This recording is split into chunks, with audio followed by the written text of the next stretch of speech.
Yeah. First, let me say something about Freakin' Candy's book. I do not recommend that book. Prefer that no one ever read it.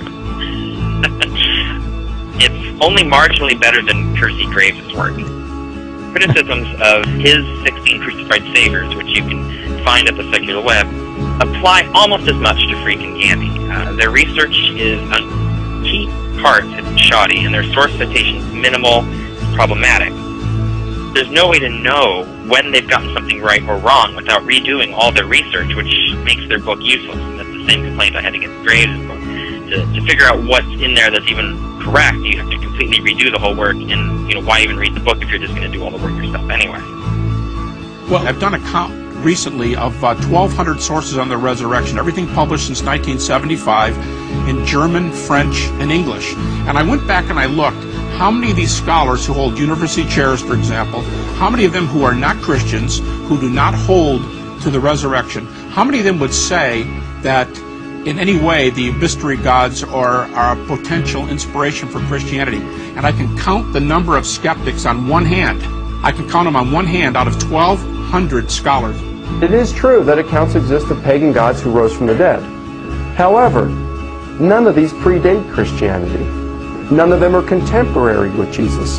In fact, the first doesn't occur until Adonis, one of the pagan gods, and he is about 150. Now, the religion of Adonis is much older than Christianity. It predates Jesus. But the part about Adonis coming back from the dead postdates Jesus by about 120 years. And he's the earliest. So, who's copying who if we're going to say someone's copying?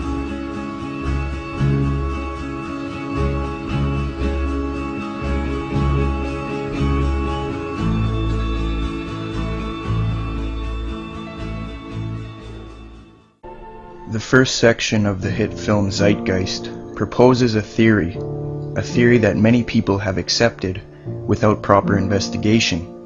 This theory is as follows. An ancient brotherhood assembled the Old and New Testament based on astrotheology and pagan myth. This theory purports that the historical Jesus didn't actually exist, but was an assemblage of pagan deities and astrological symbology. This film is going to thoroughly refute the theory and put it to rest once and for all. Before we begin though, you must realize that the Zeitgeist view is a real minority view. I contacted the noted scholar Mike Lacona to get his conclusion on the belief Zeitgeist offers. His response is as follows. There are as many non-Christian sources who mention Jesus within 150 years of his life as there are who mention the Roman emperor contemporary with Jesus' ministry within 150 years of his life. Those who propose that Jesus never existed must reasonably account for these sources. While those who try to believe their arguments are reasonable, they have not convinced many. In fact, I am not aware of a single widely respected scholar in the world who holds the position that Jesus never existed. Even critical atheist scholars such as Richard Carrier and Dr. Bob Price have rejected Zeitgeist sources such as Acharya S.'s The Christ Conspiracy and Percy Graves' 16 Crucified Saviors. As Dr. Bob Price remarks, she is quick to state as bald fact what turn out to be, once one chases down her sources, either wild speculation or complex inference from a chain of complicated data open to many interpretations. One of the most intriguing claims made repeatedly in these books is that among the mythical predecessors of Jesus as a crucified god were the Buddha, the blue-skinned Krishna, and Dionysus. Is there any basis to these claims which Murdoch just drops like a ton of bricks? Again, she does not explain where they come from, much less why no available book on Buddha, Krishna, or Dionysus contains a crucifixion account. When Murdoch speaks of the Christ Conspiracy, she means it. She really believes that people got together and cooked up early Christianity like a network sitcom. Richard Carrier states, the world's 16 crucified saviors, or Christianity before Christ, is unreliable, but no comprehensive critique exists. Most scholars immediately recognize many of his findings as unsupported and dismiss Graves as useless. Graves often does not distinguish his opinions and theories from what his sources and evidence actually state. Graves does little or no source analysis or formal textual criticism. Now that you have a brief understanding of what Christian and non-Christian scholars think of Zeitgeist, let's examine the film's claims of these supposed similarities to Jesus. They first bring up Horus. Now, December 25th is of no relevance because the New Testament does not mention the date. Most scholars hold that Jesus was born in the spring. It wasn't until halfway through the 4th century that December 25th was added by the Roman Catholic Church. This says nothing about Christian origins because Christianity was around for roughly 300 years already. Moreover, nowhere in the Egyptian record does it specify the birth date of Horus, son of Isis and Osiris. Mere speculation is offered for the birth date of the other Horuses. There is no evidence that Isis was a virgin in the myth. The onus of proof is on Zeitgeist. Seth dismembered Osiris, then Isis put his dead body back together and had intercourse with it. In some versions, she used a handmade phallus since she wasn't able to find that part of her husband, so it was not a virgin birth. In the original story it says, quote, "She drew from him his essence, according to a hymn to Osiris and the legend of the origin of Horus. Since she drew from him his essence or sperm, there is no virgin birth." As Egyptian scholar Richard Wilkinson remarks, through her magic, Isis revivified the sexual member of Osiris and became pregnant by him, eventually giving birth to their child Horus, unquote. And as Frankos Dunand urges, quote, "After having sexual intercourse, in the form of a bird, with the dead god she restored to life, she gave birth," unquote. This does not constitute as a parallel if you know the New Testament. Since this is so weak, Acharya-S claims Isis is the constellation of Virgo, the Virgin. When pressed for documentation, no substantiation is offered for the Isis-Virgo connection at all. In regard to Isis being called Isis Mary, I could find no scholarly information to substantiate this. I went to Graves' work to see if that's what Acharya was referencing. Graves writes, "The Virgin with her God-begotten child, they are represented on the Hindu zodiac and on the ancient Egyptian planispheres," unquote. So in other words, Acharya assumes because Isis is Horus's mother, and because Virgo is in the zodiac, therefore Isis is a virgin. This is so dishonest and in no way makes Isis' name Isis Mary. Another alternative was raised in a dialogue I had with a Zeitgeist defender. He claimed her name was Mayurt in the Egyptian Book of the Dead.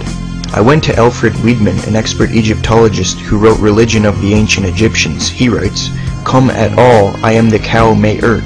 The effect, the writing was made by the cow, Isis, as identified with Mayurt, for her son Horus.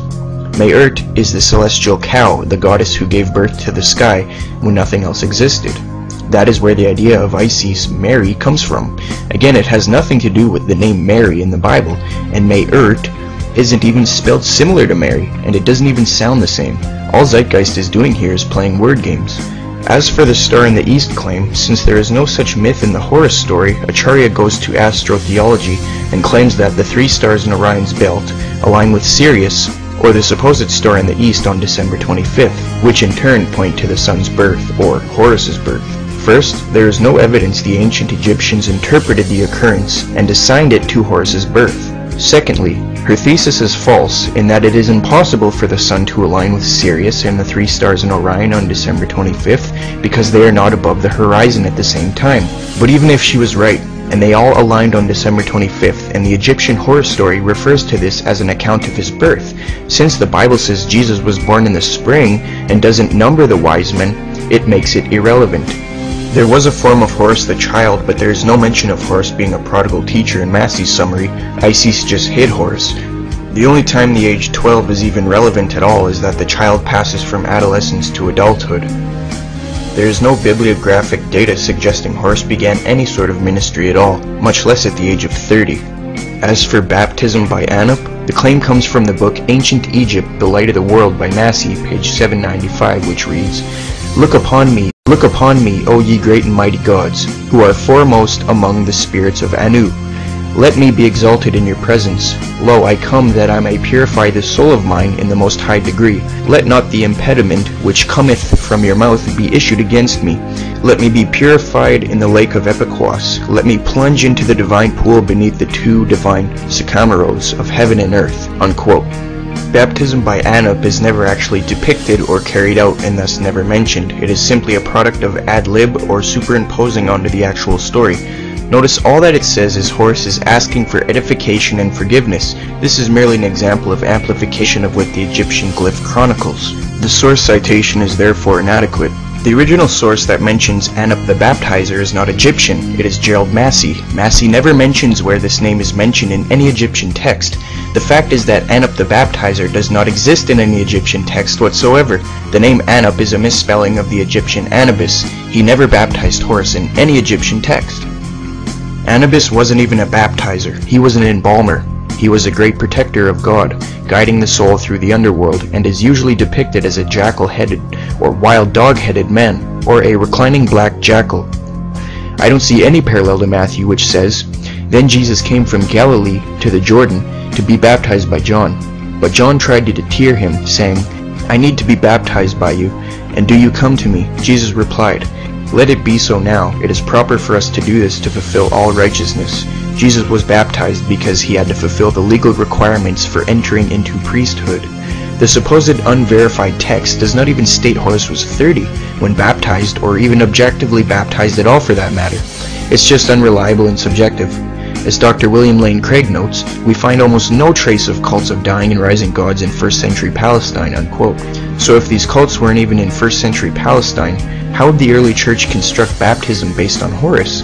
Until and unless the zeitgeist people verify the presence in 1st century Palestine and gain a consensus on the supposed baptism of Horus, I cannot accept this thesis. Massey is unreliable and rejected by modern scholarship. Zeitgeist claims Horus had 12 disciples. Horus had 16 followers, a group of followers called Mensu, and 4 disciples called Hero Shemzu.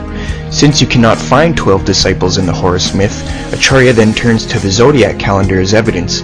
This is all based off the assumption that the Egyptians saw 12 signs as Horus's disciples, which there is no evidence of.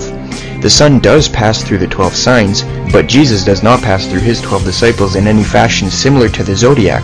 If the Bible was based off the zodiac, we would expect to see the similar movement through the disciples.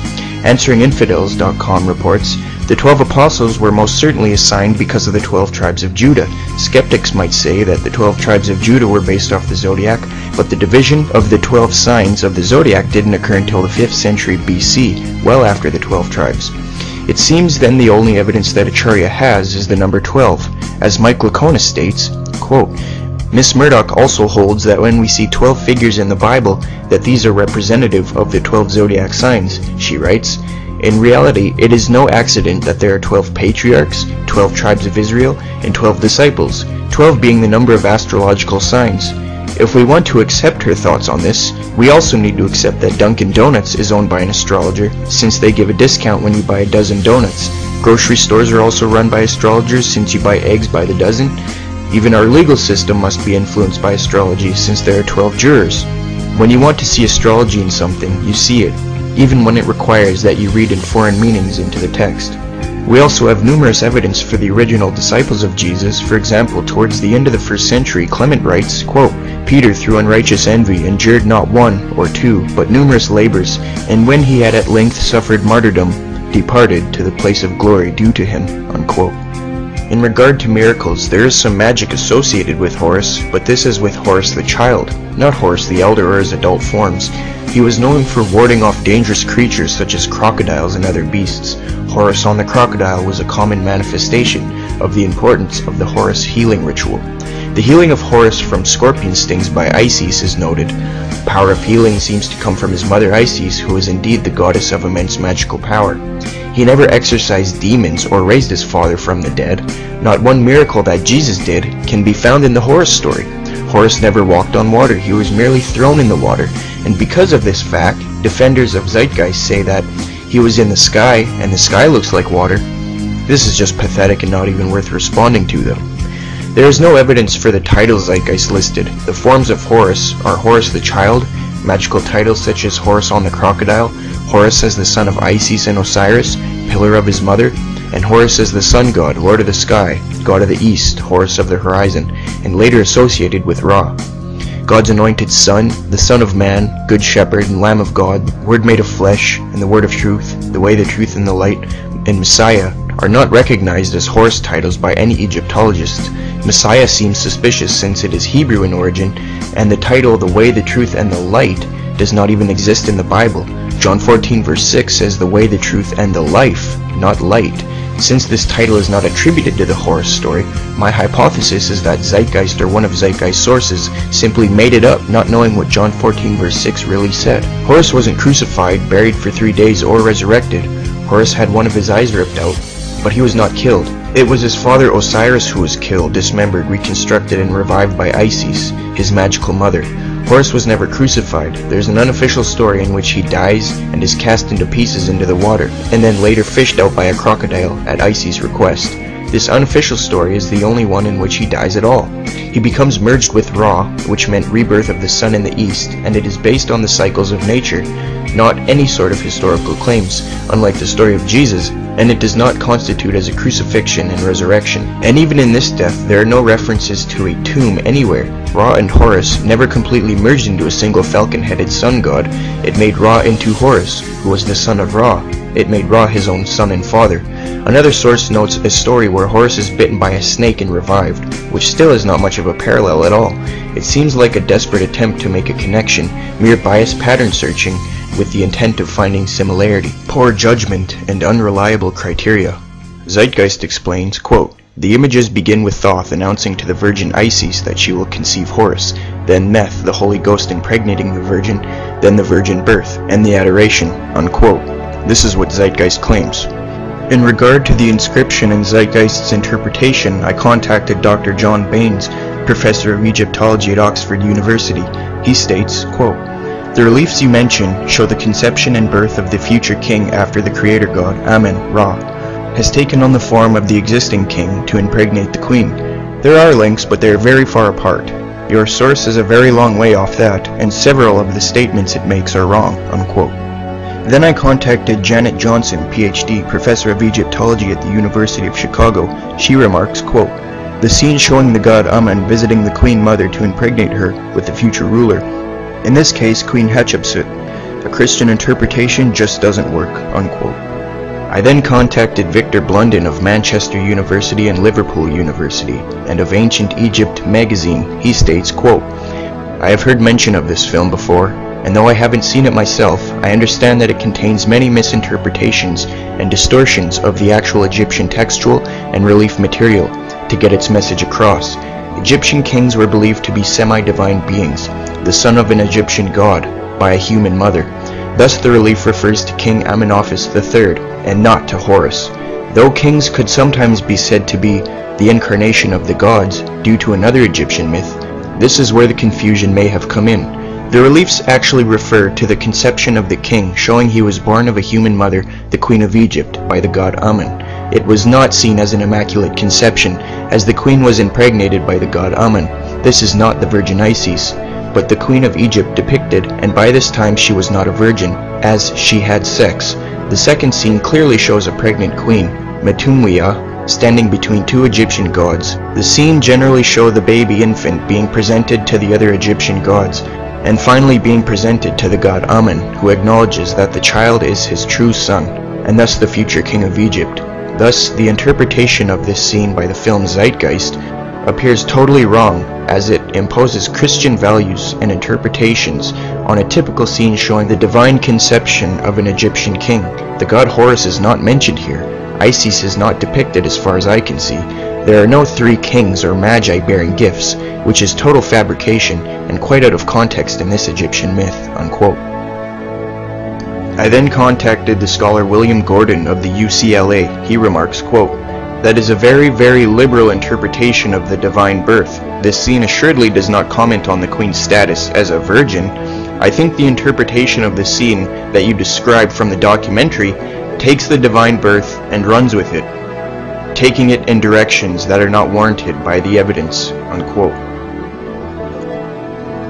I then contacted the Egyptologist Dr. Rhonda Balai, PhD from Yale. She states, quote, "In the scene he impregnates the queen who was a married lady, not the goddess Isis. To conclude, the woman impregnated was neither the goddess Isis or a virgin, but the queen who had been married to the king for a while. The scene shows a divine birth with the aid of the 7 Hathors, or cows, that were the hippo goddess and the Maskenet, the frog goddess." Scholars disagree with Zeitgeist. So who was this Gerald Massey that Zeitgeist cites anyway? Gerald Massey was a practicing Druid. In fact, Massey was elected chosen chief of the most ancient order of Druids from 1880 through 1906, so he was a chief Druid. The ancient historian Tacitus tells us this about the Druids, quote, "Deemed it indeed a duty to cover their altars with the blood of the captives and to consult their deities through human entrails," unquote. Yes, Massey seems like a great source. In fact, most of Zeitgeist sources have interesting backgrounds.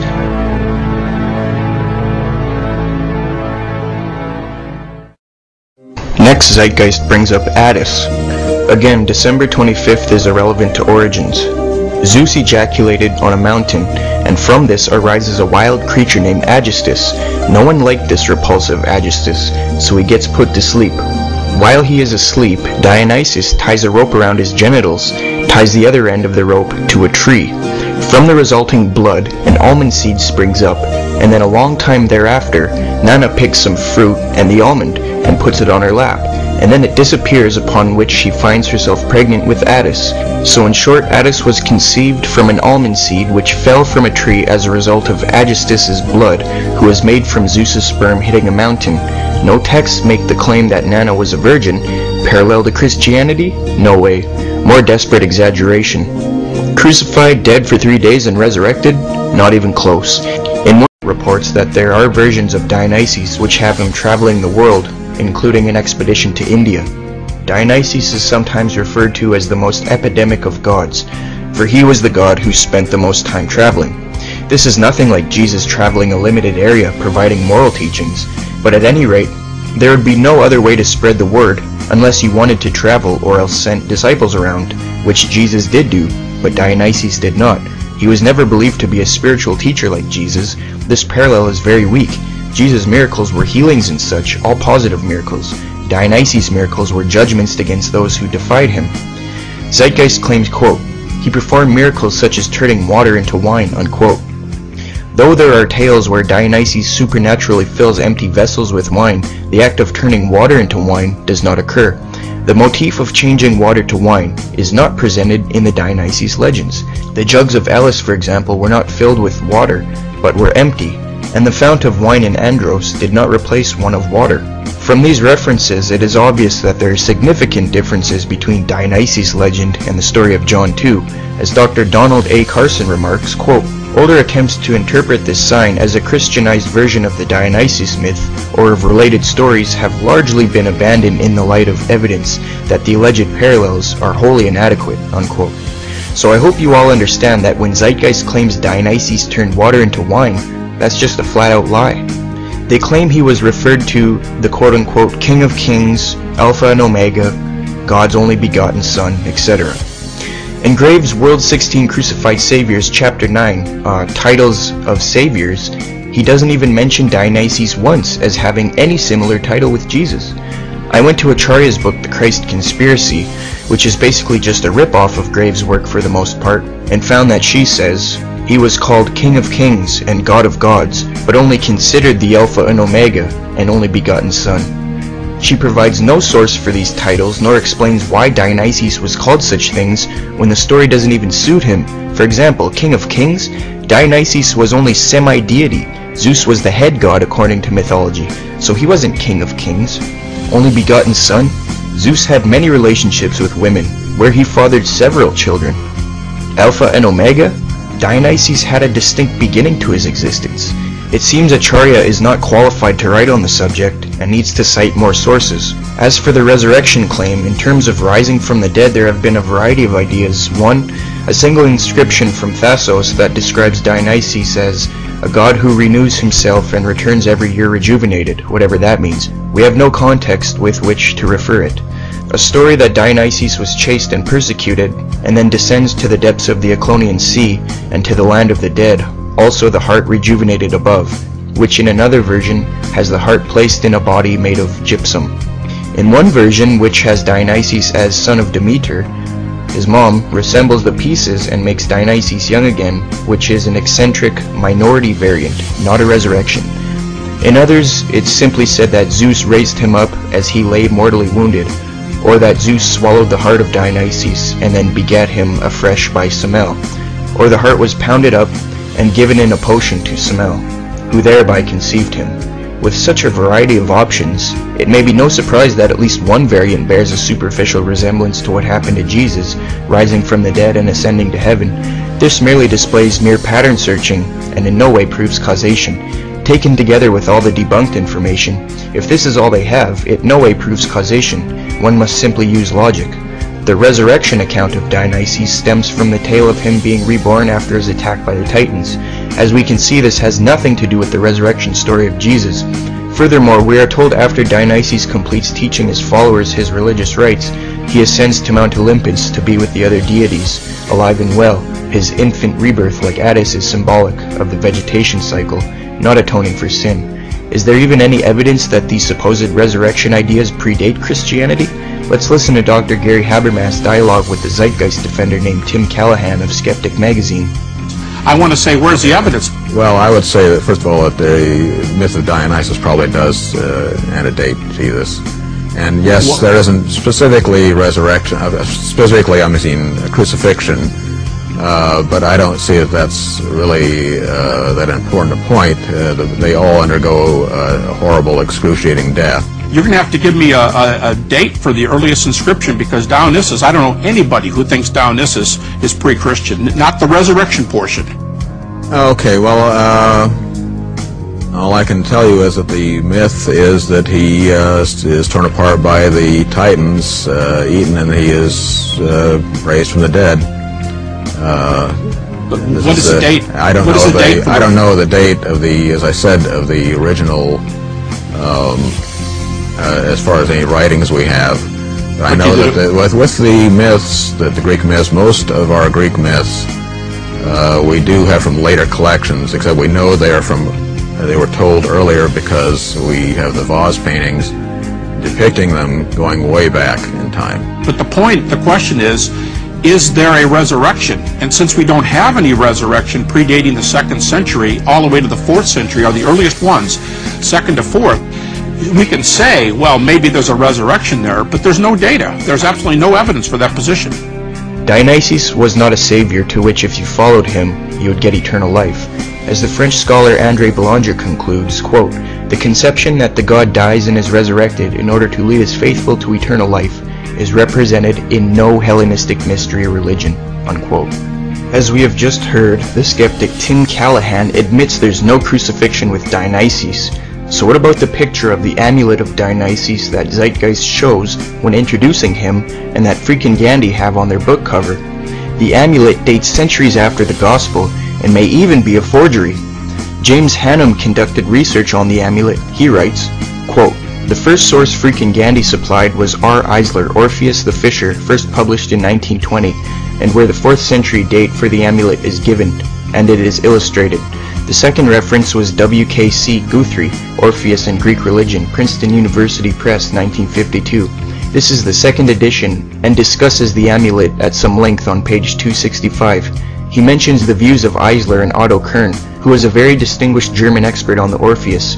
At the time, both considered the gem to be an ancient Orphic artifact, and Eisler suggested there was a tradition of a crucified Orpheus. Pointing to the evidence of Justin Martyr, who denies there was ever a crucified pagan, Guthrie rightly rejects this interpretation. But there's a final kicker to this story that Freak failed to mention. I found an endnote to the 1952 edition of Guthrie's work, page 278, which states, "In his review of the book, Orpheus and Greek Religion, Kern recants and expresses himself, convinced by the expert opinion of Rael and Zahn, that the gem is a forgery. The gem has been branded a forgery by noted experts. Luckily for freaking Gandhi, that they don't think the gem is important to their thesis. But you still have to ask, what is it doing on the front cover of their book? And one can also have suspicions as to why they didn't give a reference to where the picture came from," unquote. This just displays the dishonesty of Zeitgeist, freaking Gandhi, and how inadequate their research abilities are. Anything to make a few dollars, I guess. They bring up Mithra. As for December 25th, it is irrelevant to origins. Zeitgeist claims, quote, "Mithra was born of a virgin," and Acharya S. even claims that Mithra was born in a cave. Now, the vast majority of data on Mithra comes from artwork. Mithra was portrayed as having emerged from a rock and being fully grown or fully mature once born, not being born in a cave, and it's not by a virgin or anything similar to the baby Jesus in any stretch of the imagination. And even if Mithra was born in a cave, there's no mention of Jesus being born in a cave anywhere. As the late Dr. Ronald Nash puts it, quote, Mithra was supposedly born when he emerged from a rock, unquote. So unless the rock is considered a virgin, this parallel evaporates. As for the 12 disciples claim, Mithra had a number of animal companions, a snake, a dog, a lion, a scorpion, but not 12 of them. The Iranian Mithras had one follower named Varunu, and the Roman Mithra had 2 companions named Catus and Ketapatris.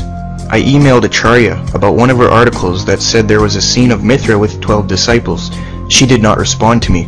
My attention was brought to J.P. Holdings' article on Mithra, and it turns out his readers had also tried to reach Acharya, but received no response, even though she had responded regarding something else a short time before. Holding thinks that she might be referring to a scene with 2 vertical rows with 6 pictures of what seem to be human figures, and Mithra in the middle. Acharya now acknowledges that they are the zodiac signs. Here we go again with the zodiac. Then there are other carvings which have Mithra standing inside of the zodiac signs, but have other beings beside the signs, which would make him have 13 to 22 followers. There is no evidence that the Mithra cult thought of them as his disciples, as no inscriptions are in the reliefs. It could mean anything. There's certainly no text saying they are 12 disciples. Upon close examination of the first picture, there's 15 figures surrounding Mithra anyway, not 12. And it's from the 2nd century AD, not 12. And it's from the 2nd century AD, and the second relief has 20 persons in it. Then out of desperation, on an internet article called Mithra and the 12, she is now saying that, quote, the motif of the 12 disciples or followers in a Last Supper is recurrent in the pagan world, including with Mithraism, unquote. She doesn't elaborate on it or anything. She cites an Amazon link that's something called Jesus, A Kingdom Without Frontiers, The Last Supper, which is an animated children's VHS movie that has nothing to do with Mithra. So no, Mithra did not have 12 disciples, or a Last Supper with 12 disciples. Freaking Gandhi try to make excuses but have inadequate sources who make unsubstantiated claims and who speak of things outside of their field. Frantz Commont's outdated theory is claiming that the figures were actually Mithra's 12 disciples dressed up in zodiac costumes. How they can make this connection is unknown, as no inscriptions accompany the original reliefs. There's just no evidence for those type of fringe claims. The relief Acharya refers to in regard to a supposed Last Supper with 12 is just some kind of banquet with 6 figures, not 12, and there's no evidence that it was any kind of Last Supper, as no texts go with it. The closest thing is a celebration of a meal Mithra had with the sun god after slaying the bull, but nowhere is this called a Last Supper. But since all throughout history people had supper at a table most of the time and not alone, I don't see carvings portraying eating as any kind of evidence.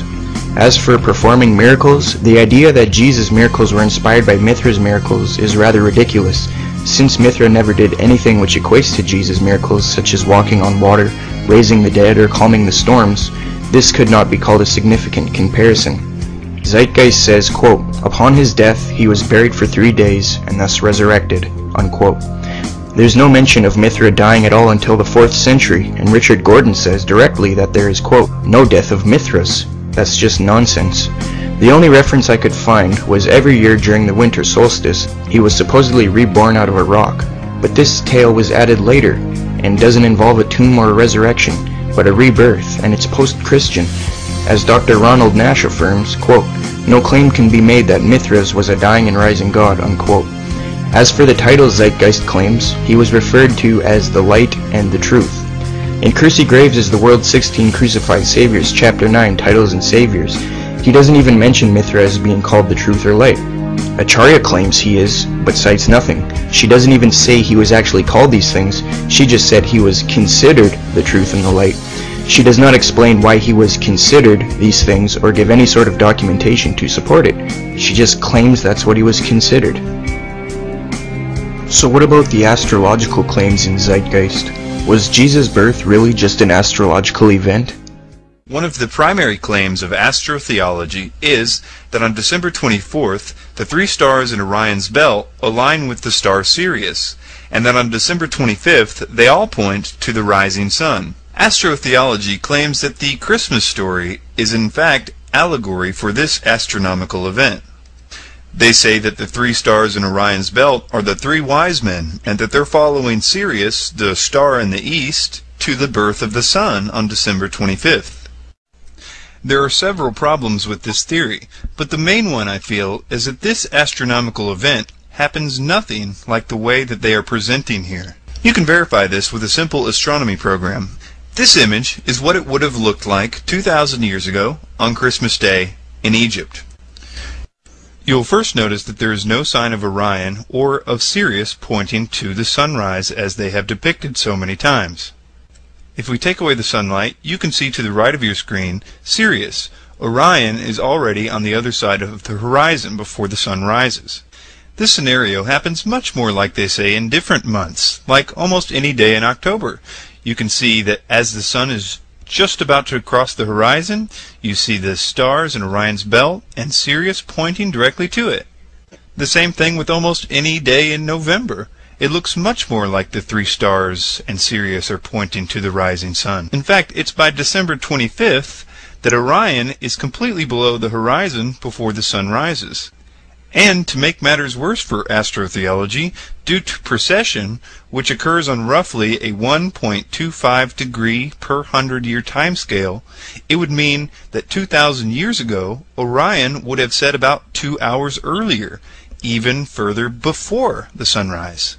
Some proponents of astrotheology claim that on December 24th, Sirius aligns with the three stars in Orion's belt. But the problem is that this never changes, not on December 24th, or not any day in the 365 days a year. In fact, that's why the ancients called planets wandering stars, is because they would move in relation to the stars that would stay the same.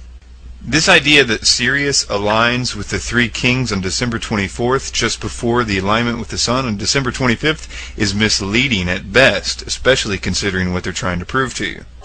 There is an attempt by the proponents of astrotheology to try very hard to make the three stars in Orion's belt equal the Magi of the Bible. They've tried all kinds of different ways. Acharya S., a very big proponent of astrotheology, even claims that early Christians call the three stars in Orion's belt the Magi, although she offers no reference for this claim. People have called them the three kings before, but you must realize that if you were to call the three stars in Orion's belt the three kings, it would have absolutely nothing to do with the Bible.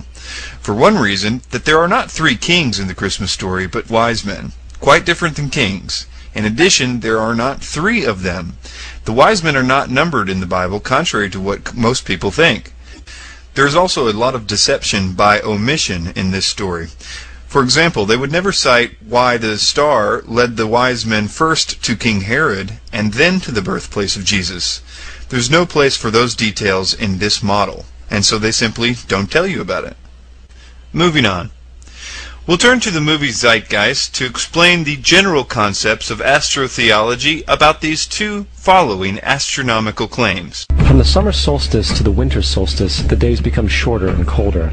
And from the perspective of the northern hemisphere, the sun appears to move south and get smaller and more scarce. The shortening of the days and the expiration of the crops when approaching the winter solstice symbolize the process of death to the ancients. It was the death of the sun. And by December 22nd, the sun's demise was fully realized, makes it to its lowest point in the sky. Here a curious thing occurs. The sun stops moving south, at least perceivably, for 3 days. And during this 3-day pause, the sun resides in the vicinity of the Southern Cross, or Crux, constellation. And after this time, on December 25th, the sun moves 1 degree, this time north, foreshadowing longer days, warmth, and spring. And thus it was said, the sun died on the cross, was dead for 3 days, only to be resurrected or born again. This is a series of provable lies. You can download any astronomy program and find this out for yourself. You can go back to 0 AD, or any time really, and find that when the sun rises, it is nowhere near the Southern Cross. And the idea that the sun rises in the Southern Cross constellation at that time or any time is absolutely ridiculous. The Southern Cross is perpendicular to the Earth's rotation and orbit, so this will never happen. In addition, if the sun ever rose in the constellation of the Southern Cross, it would be a zodiac sign. That's how they came up with them. And there's a few more problems. I'll read now from a website called Preventing Truth Decay. Dr. Noel Swerdlow is a professor of astronomy and astrophysics at the University of Chicago. Dr. Swerdlow specialized in the study of the practice of astronomy in antiquity through the 17th century. Dr. Swerdlow writes the following: "The stars of the Southern Cross are just visible above the southern horizon in Alexandria and in Jerusalem in antiquity, although I don't think it is visible there now. The constellation was, however, not recognized in antiquity." Why wasn't the Southern Cross constellation recognized in antiquity? Dr. Swerdlow explains. That crux, the Southern Cross, was not recognized as a separate constellation in antiquity, probably because, as seen from the Mediterranean, it is low on the southern horizon, and is surrounded on all three sides by the stars of Centaurus, which is a large, prominent constellation, and the four bright stars of the crux are included as the stars of Centaurus. So its recognition had to wait until the southern voyages of the 16th century. I would also like to point out that it was the Romans that invented crucifixion.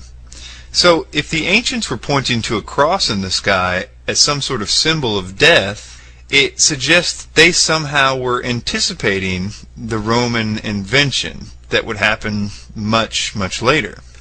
On the point of the sun staying almost fixed for 3 days, on the 22nd, 23rd, and 24th of December, I'll read from badastronomy.com. Although the sun does hang out to the south at winter solstice, it does not hang for just 3 days. You could pick 4 or more days and not notice much change. However, if 3 days was preferred for some reason, then it wouldn't be the days they claim, 22nd, 23rd, and 24th. Since the solstice is on the 22nd at 6 a.m., then it would be the 21st, 22nd, and 23rd as the most southern 3 days. This is a good opportunity to try to explain what's going on here, because if you understand the concept I'm about to say, then a lot of this is going to all of a sudden make sense to you. First, you have to understand that sun worship has been around for a long time, but usually it's not exactly them worshiping the sun, but something that the sun represents. Now, you have to understand that those people took over Christianity 400 years after trying to completely destroy it. Rome, all of a sudden, had a change of heart, and then became Christianity, or rather, this monster that said that they were Christianity. And they chose a date for the birthday of Jesus. And the date that they chose was chosen because of its connection to the sun. They did other things too. This is also when you start to find depictions of Jesus with halos and other obvious references to the zodiac and sun worship. You have to understand that this stuff doesn't prove that Jesus was a sun god. It only proves that sun worshippers were paying artists to depict Jesus more to their liking. There's a lot more to talk about this astrotheology, but we'll save that for other parts. But I do want to say this. There's not a clear definition. I know that Acharya S. on a recent movie has alluded to the fact that the reason that there's no Wikipedia entry for astrotheology is because of censorship, because it's somehow the theology no one wants you to know about. Well, I'll suggest that the reason that there's no Wikipedia entry is because there's no information on it. I would think that the Wikipedia entry would go something like this. Astrotheology is a term that Jordan Maxwell came up with out of absolutely nowhere, and Michael Tsarian started selling books and DVDs and $75 I Love Astrotheology t-shirts. I'll leave you with this. The main cheerleaders for astrotheology always tell us to do our homework, yet they're telling us lies that could only work if we're completely ignorant to the facts. So I just wanted to point out that this can all be stopped by us becoming more informed. Stop being walked all over by the mystery schools and told what to think and told who to hate. It's not up to them to tell you who to hate. They're using 2-bit, half-assed lies to do so. Stand up and say you're not going to take this anymore. In the age section of the film, they claim that it is the astrological age that is referenced throughout the New Testament. They also mention Taurus as the age of the bull. They cite the Old Testament story about the ancient Israelites making a golden calf in Exodus 32 to support this assertion, that the Israelites were somehow associated with the age of Taurus. He says, quote, "The golden bull was really Taurus the bull, and Moses represents the new age of Aries, the ram. Jesus ushered in the age of Pisces, or the age of 2 fish, unquote. Then Aquarius with Luke 22 verse 10. They spend 5 long minutes on this, going through the Bible verses and giving their theory, and inducting people into the New Age movement, explaining how supposedly Aquarius is in the Bible as being an age, and the Jesus fish supposedly representing Pisces. Zeitgeist is fast to explain that, quote, "and ancient societies were very aware of this," unquote. They make sure to say that because their whole theory and that whole 5 minutes hinges on the idea that the ancients acknowledged the astronomical concept they refer to. If it turns out that this age concept is a modern concept, their whole theory falls apart, and that whole 5 minutes was a big waste of time. As Dr. Noel Swerdlow, the professor of astronomy and astrophysics at the University of Chicago, and who received the MacArthur Foundation Fellowship, often referred to as the Genius Grant, remarks, quote, "The modern ideas about the age of Pisces or the age of Aquarius are based upon the location of the vernal equinox in the regions of the stars of those constellations, but the regions, the borders between. Those constellations are a completely modern convention of the International Astronomical Union for the purpose of mapping and never had any astrological significance. I hope this is helpful, although in truth what this woman is claiming is so wacky that it is hardly worth answering. So when this woman says that the Christian fish was a symbol of the coming age of Pisces, she is saying something that no one would have thought of in antiquity. To name another anachronism that appears to underline her interpretation, the borders of constellations between, say, Aries, Pisces, and Aquarius are modern conventions of the International Astronomical Union, and there is nothing ancient about them. Ancient astrologers did not use Norton's star atlas or anything else that drew arbitrary lines between sidereal constellations. The location of the equinox among one or another zodiacal constellation as the so-called age of Aquarius or age of Pisces is something of concern to modern astrology, but is never mentioned as significant in ancient astrology. It is simply anachronistic to believe that what is important to 20th century astrology was of importance to ancient astrology, unquote. This means Zeitgeist's argumentation regarding the various astrological ages is irrelevant. In other words, the ancient Christ conspirators could not have recognized the 12 celestial sections in order to incorporate them into a Christian myth and announce the ushering in of the age of Pisces, because the division into the celestial sections did not occur until a meeting of the International Astronomical Union in the 20th century. In regard to the Jesus fish, former professional astrologer for 8 years, Marcia Montenegro states, quote, "The fish was an early symbol of Christ because the Greek word based on the initials of Jesus Christ, Son of God, Savior, spelled fish." And last, Zeitgeist claims that Jesus' birth date is at the start of this age. However, again, the New Testament writers do not indicate the date of Jesus' birth. They next mention the supposed plagiarized story of Moses. They say, quote, "This baby in a basket story was lifted directly from the myth of Sargon of Akkad of around 2250 BC, unquote. Well, there are similarities, but dating is the major factor. Is it true that the Sargon story was dated from 2250 BC? Again, dating is the serious issue. The Moses story dates to 1400 BC. A few critics would say it's earlier. But on the other hand, the Sargon story lacks any obvious grammatical, lexicographical, or philological features that would allow precise dating. The initial date range is anywhere between 2039 to 627 BC, not 2250 BC as Zeitgeist claims. In favor of a late date, for example, are Neo-Assyrian orthographic forms. So in other words, the story of Sargon has a huge chance of being dated after 1400 BC, after the Moses story. Brian Lewis, author of the Sargon Legend 1978, offers a suggestion that the story was written in the reign of Sargon II, a much later king, to legitimate his own rule. There are many similarities to the reign of Sargon II, which is dated later than Moses at around 721 to 705 BC. In any case, many conclude that there is no satisfactory reason to propose borrowing or fictionalization in either direction. The adoption of foundlings was a known and common practice in antiquity. Zeitgeist is being very disingenuous when they speak objectively concerning this. There is no precise date set to the Sargon story, and many even believe it's after Moses. Zeitgeist then goes to the numerous supposed lawgivers which they say Moses was based off of. They claim Manu, Minos, and Meses were lawgivers similar to Moses. These claims can be found on page 169 of Acharya S.'s The Christ Conspiracy.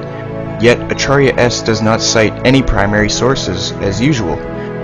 Her source is Deceptions and Myths of the Bible, 1991 by Lloyd Graham. But even the skeptic scholar Michael Lido concedes that this is not a credible source. Lido states, quote, "Graham's Deceptions and Myths of the Bible, I will concede, is a terrible source. Once I discovered how bad the source was, I had to edit the book prior to publishing," unquote. Regarding Mises, he states, quote, "I will not argue the Mises story," unquote. Since there are no primary texts offered to support this thesis, they have not made a case worth serious consideration. Manu is 1000 BC anyway. That's after Moses. Then they go on to the Ten Commandments and say they are taken outright from spell 125 of the Egyptian Book of the Dead. Then they list the similarities. Moses and the Ten Commandments dates approximately 1400 BC to not before 850 BC. Now, as far as spell 125, there are numerous authors and redactors over time. First written account is somewhere between 1550 to 950 BC. It is tenable that the Ten Commandments predate spell 125 or rival spell 125 in chronological history. The book has been altered hundreds if not thousands of times by various Egyptian clerics and royalty. This further exacerbates an effort to date the spell. However, perhaps it is more important to understand the differences between the two writings. The Ten Commandments represent a concise, positive imperative from God to man, and the life he should lead. Spell 125 represents a countless disarray of negative protestations by the already dead, a major difference. From a Christian worldview, it is not very surprising that many ancient cultures adhere to similar moral law code systems. The Apostle Paul writes in Romans 2 verse 14 to 15, "When Gentiles who do not possess the law do instinctively what the law requires, these, though not having the law, are a law to themselves. They show that what the law requires is written on their hearts, to which their own conscience bears witness." In other words, there is a universal moral law in the hearts of the Gentiles or non-Jews, implying that all humans deep down have a common concept of what is morally right and what is morally wrong. A good book is What We Can't Not Know, a Guide, 2003, written by J. Bud Suzuki. It focuses on the issue if you wish to gain a better understanding of this phenomenon. They then go to Justin Martyr, who was an early church father and a Christian apologist. He says, quote, "When we say that Jesus Christ was produced without sexual union, was crucified and died, and rose again, and ascended to heaven, we propound nothing new or different from what you believe regarding those whom you call the sons of Jupiter," unquote. Justin Martyr, First Apology. Here Justin is not admitting parallels, he is talking to the pagans, making it look as though there were parallels to avoid persecution from the Romans, since Rome did not object to paganism. As I have already demonstrated, the supposed parallels aren't even parallels, and Justin knew this. To prove Justin knew it wasn't true, listen to the following passage, quote, "But in no instance, not even in any of those so-called sons of Jupiter, did they imitate the being crucified, for it was not understood by them, all the things said of it having been put symbolically," unquote. There he admits there is no crucifixion. The historian must apply that to the quote zeitgeist notes, where he is trying to avoid. For those who denied being Christians, worship of the gods and emperor gained them their freedom. Pliny's inquiry received a reply which is published along with his letters. Although Emperor Trajan's response is much shorter, he states, quote, "The method you have pursued, my dear Pliny, in sifting the cases of those denounced to you as Christians is extremely proper. It is not possible to lay down any general rule which can be applied as fixed standard in all the cases of this nature. No search should be made for these people. When they are denounced and found guilty, they must be punished, with the restriction, however, that when the party denies himself to be a Christian, and shall give proof that he is not, that is, by adoring our gods, he shall be pardoned on the ground of repentance, even though he may have formerly incurred suspicion. Informants without the accuser's name subscribed must not be admitted in evidence against anyone, as it is introducing a very dangerous precedent, and by no means agreeable to the spirit of the age," unquote. So when Zeitgeist says it's only a few sentences and it doesn't reference Jesus, they are way off base. In fact, if I were to read every passage about Jesus from outside sources, it would take a very long time. They bring up Josephus as being a forgery. There are good indications that the majority of the text is genuine. There is no textual evidence against it, and conversely, there is very good manuscript evidence for the statement about Jesus, thus making it difficult to ignore. The vast majority of Christian and atheist scholars conclude that Josephus did write about Jesus, not only in the brief statement concerning James, but also in the longer account. In 1972, Professor Shlomo Pines of Hebrew University in Jerusalem released a study on the Arabic manuscripts containing Josephus' statement about Jesus. It includes a different and briefer rendering of the entire passage. David Flusser of Hebrew University in Jerusalem stated, "It is quite plausible that none of the arguments against Josephus writing the original words even applies to the Arabic text, especially since the latter would have had less chance of being censored by the church." In addition, Flusser notes that an earmark of authenticity comes from the fact that the Arabic version omits the accusation that the Jews were to blame for Jesus' death, which is included in the original reading. James H. Charlesworth of Princeton concludes, quote, "We can now be as certain as historical research will presently allow that Josephus did refer to Jesus, providing corroboration of the gospel account," unquote. So no, Zeitgeist isn't up to date with modern scholarship on Josephus. We actually have around 42 sources for Jesus within 150 years of his life. Pliny the Younger, Tacitus, Suetonius, Josephus, Thallus, Lucian, Marabar Serapion, Valentinius, Phlegon, the Gnostic Gospels, Celsus, Tertullian, Matthew, Mark, Luke, John, Paul's writings, Hebrews, Jude, and 1st and 2nd Peter. As Dr. Gary Habermas and Mike Licona write, quote, "Tiberius Caesar was the Roman emperor at the time of Jesus' ministry and execution. Tiberius is mentioned by 10 sources within 150 years of his death: Tacitus, Suetonius, Paterculus, Plutarch, Pliny the Elder, Strabo, Seneca, Valerius, Maximus, Josephus, and Luke. Compare that to Jesus' 42 total sources in the same length of time. That's more than 4 times the number of total sources who mention the Roman emperor during roughly the same period." In regard to those who gripe about the Gospels, historian Michael Grant writes, quote, "But above all, if we apply to the New Testament as we should, the same sort of criteria as we should apply to other ancient writings containing historical material, we can no more reject Jesus' existence than we can reject the existence of a mass of pagan personages whose reality as historical figures is never questioned," unquote. Now, nearly 100% of scholars, atheist and Christian, agree that Jesus lived. Most atheist scholars grant the crucifixion and empty tomb as well, such as Gerd Ludermann of Germany and many others. Only fringe scholars like Acharya S. and her camp say Jesus never existed, and as we have seen through films like Zeitgeist, they lie to get their message across. Of course, Acharya's and Zeitgeist's conspiracy theory would not be complete unless they point out the perpetrators.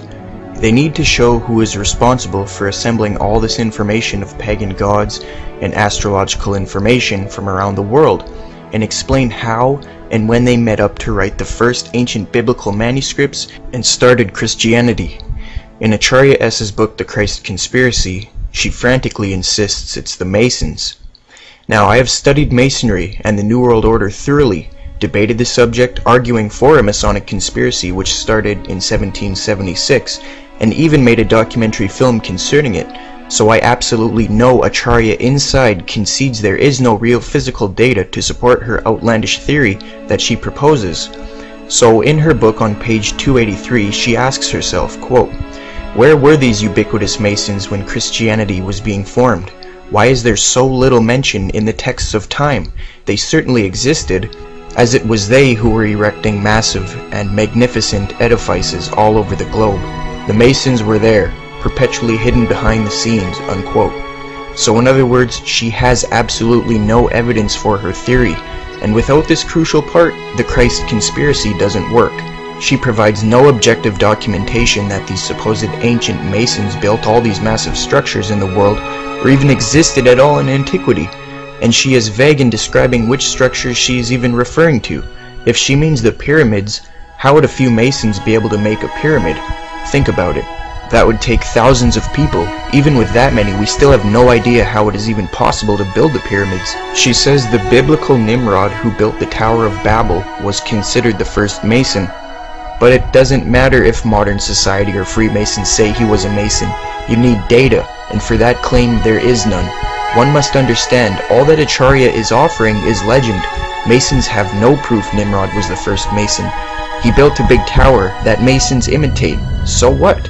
That doesn't prove he was a Freemason. All she can offer is quotes from fringe authors who have no evidence themselves, or quotes that don't even support her thesis. I contacted the historian and Freemason Rich Rodriguez and asked him the following questions. Is there any actual data that you are aware of that gives evidence for Nimrod actually being the first Freemason, as in he started the group, or is that just legend? Also, Hiram and the handshakes, is there any data that you know of that says the handshakes were actually done by him, or is that legend? Rich responded and simply said, quote, "It's all legend." So, although Acharya writes as if she is presenting fact, she is presenting nothing of the sort. Acharya cites Thomas Paine, Origins of Freemasonry, but the accepted term for hundreds of years was simply Masonry, or operative Masonry. Because they were merely craftsmen and guildsmen, it wasn't until 1717 in London that they were even known as Freemasons. Some would say the late 16th century at the earliest. It was at this point Freemasonry allowed anyone to join, and not just craftsmen or guildsmen, as it had been previously.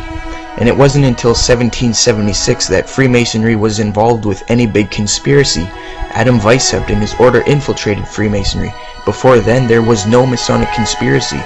The truth is, Masonry didn't start until 800 years ago, according to our data and the vast majority of historians and research. Only fringe authors like Acharya say otherwise.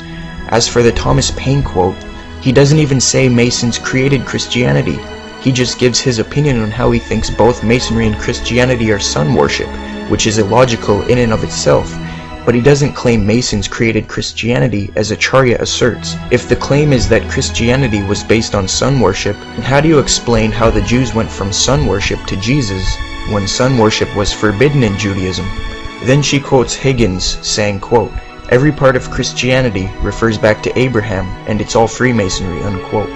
But Freemasonry didn't start until 1717, or at the earliest the 16th century, as noted by scholars. She claims that Jesus and Paul were Masons as proof, but she had just finished writing nearly 240 pages on how she thinks Jesus never existed.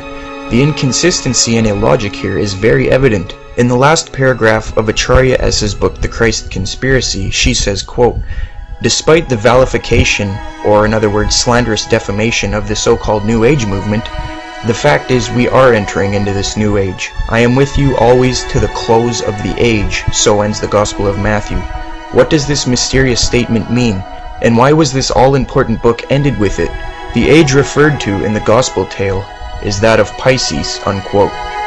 Now, it is abundantly evident that the whole purpose of Zeitgeist Part 1 and the Christ Conspiracy was to induct you into the New Age movement. Despite the total deconstruction of Acharya S. and her camp, they will continue to persuade the young generation to join their New Age Brotherhood of Mystery. Study, learn, and help us overcome this trend of malicious lies put forth by the New Age movement.